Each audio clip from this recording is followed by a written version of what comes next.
Sa lahat, nandito po tayo, bisitahin natin ang taniman ko ng milon. Ah, Kahapon nag-upload po ako ng pinakauna kong video para sa pagtatanim ng milon. Pero bisitahin natin uli ang tinanim kong milon at ito namumunga na at konti-unti nang lumalaki ang mga bunga ng milon. Sa umagang ito, tatalian ko muna yung mga milon para hindi maputikan dahil sa pabago-bago ang klima. Ang milon, ito ay isang eksperimento para malaman ko kung paano talaga nabubuhay ang isang traditional na farmer, lalo na kung pabago-bago ang klima sa panahon ngayon na tinatawag natin climate change. So paano ba makasurvive, paano ang traditional na pamamaraan na ang isang magsasaka ay maka survive sa ganitong panahon. Hindi lingid sa atin na pabago-bago ang klima at ito ay tinatawag na climate change, kung saan hindi natin matansya kung anong dapat itanim natin. So ayan, tinatalian na natin yung milon. So sa ngayon, ito umuulan na naman at yan, bumabaha na naman dyan sa malaking ilog na kasapi ng kanila natin milon.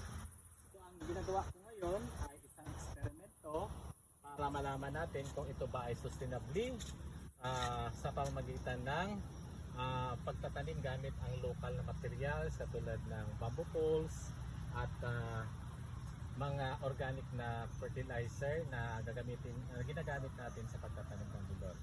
So tara, samahan niyo ako at tatalian natin ang mga milon.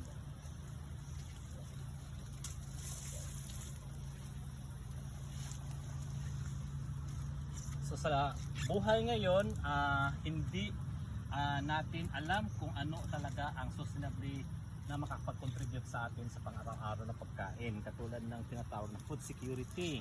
So galing ako sa isang conservationist, 23 years na nagtatrabaho sa Coastal and Fishery Resource Management. So nakita natin kung paano ang pamamaraan na maging sustainably ang pangisdaan dito sa Pilipinas. Marami ng mga na-establish tayong marine protected area sa iba't ibang lugar, pero andito ang tinatawag kong isa ring passion na aking gustong matutunan, no? So disclaimer lang, bago lang po ako nagtatanim ng milon. So sa unang episode na to, ipapakita ko sa inyo ito ay malalaki na. Gusto kong balikan, no? Mag-flashback tayo sa sunod na mga episode kung ano yung pamamaraan natin sa pagtatanim ng milon. So katulad ng sinabi ko, ito ay gamit ng mga traditional na pamamaraan na kung paano tayo maka-adapt sa bagong buhay na pabago-bago ang klima ng ating bansa, lalo na sa ngayon na tag-ulan. So tingnan natin kung makasurvive yung mga milon natin sa usapin ng food security at sustainable farming. Ito yung bagong eksperimento ko kung paano natin patatakbuhin at pagagalawin yung maliit nating farm. Itong farm ko na kasing liit lang talaga, so disclaimer, maliit lang, bagong practice lang.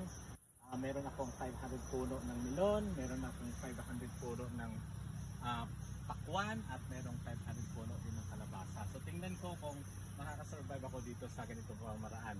So sa sunod na mga episode, balikan ko at ipapakita ko sa inyo kung paano namin ginawa, paano ko ginawa yung pagtatanim sa pamamagitan ng mga local materials, lalo na sa pagpupunla ng mga tinanim kong milon, kalabasa at pakwan. So ayan, tatalian pa natin yung isa kasi malapit siya sa lupa at nakadikit siya sa lupa. Kailangan natin talian siya, bigyan natin ng suporta kasi pag nababa dito sa tubig o mababa dito sa lupa, masisira ang milon. According sa mga studies, no? So lalo na sige ang ulan ngayon, tuloy-tuloy ang ulan, buong araw, isang linggo na ng ulan. So hindi natin alam kung paano to makasurvive yung tinatanim kong milon ngayon. yung mga kalabasa, pasimula pa lang sila magbubungay, part din yun ng aking documentation sa pagtatanim ng melon. So, ayan, tingnan mo. Samahan nyo ako, tingnan nyo. Masisira na siya dahil nakadikit na siya sa lupa. So, hindi ko alam kung paano to. Matutuloy ba siyang mahinog o babagsak pa siya kasi tuloy-tuloy ang pag-ulan. So, sa usapin naman ng food security, sa traditional na mga farmers, hindi ko alam kung naintindihan ng bawat isa o naintindihan ng mga mamayan kung ang sinasabi nating food security lalo na sa global scenario. So karamihan lalo na ngayon dahil may climate change o pagbabago ng klima, dapat alam ng bawat magsasaka at inform lahat ng mga magsasaka kung paano tayo maka-adapt sa bagong panahon ngayon, lalo na tuloy-tuloy ang pag-ulan, pagbaha, bagyo, kuminsan may pagputok ng bulkan, lalo na dito sa Pilipinas. So paano makasurvive, ano ang gagawin, ano ang mga recommendation na pwede natin gawin. Itong eksperimento na ito ay maaring gamitin, no, sa mga kasama natin kapwa maliliit na mga farmers at paano maging sustainable ang ating pagsasaka. So kalimitan, gumagamit tayo ng mga synthetic fertilizer, pero ito ginagamitan natin ng mga organic materials para makasurvive yung melon. Kasi kung mag-collapse man ang paggawaan ng mga synthetic fertilizers, alam din natin kung paano natin patatakbuhin yung farming natin para maging maintain, sustainably yung farming natin naggamit ang organic materials. Sa ngayon, nag-combination ako, gamit ako ng straw na pinangtatali ko sa seaweeds sa dagat, no? So later on gagamit tayo ng mga materials katulad ng mga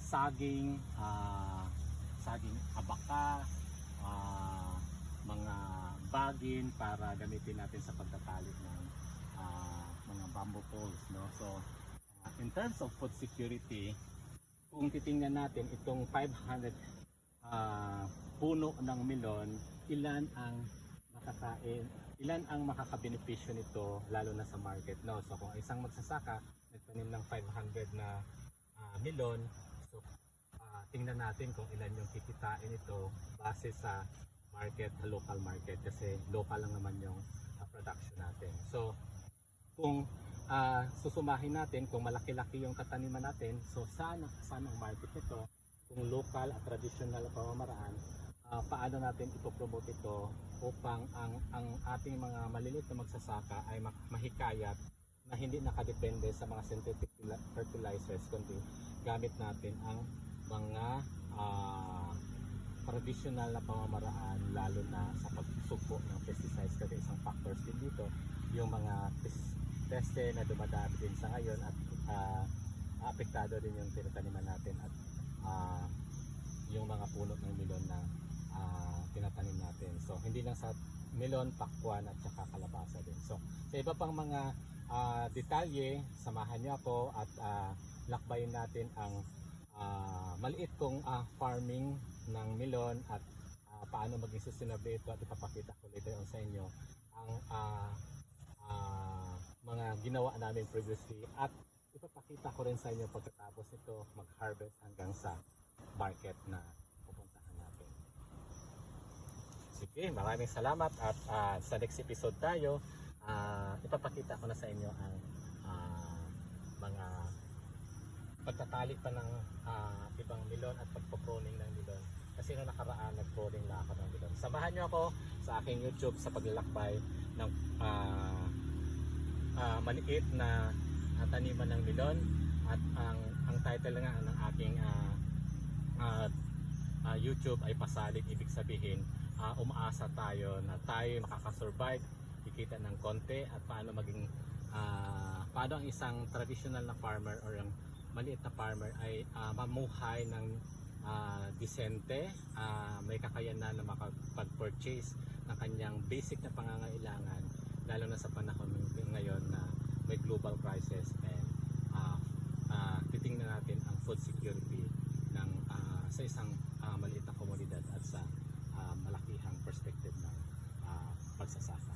Thank you.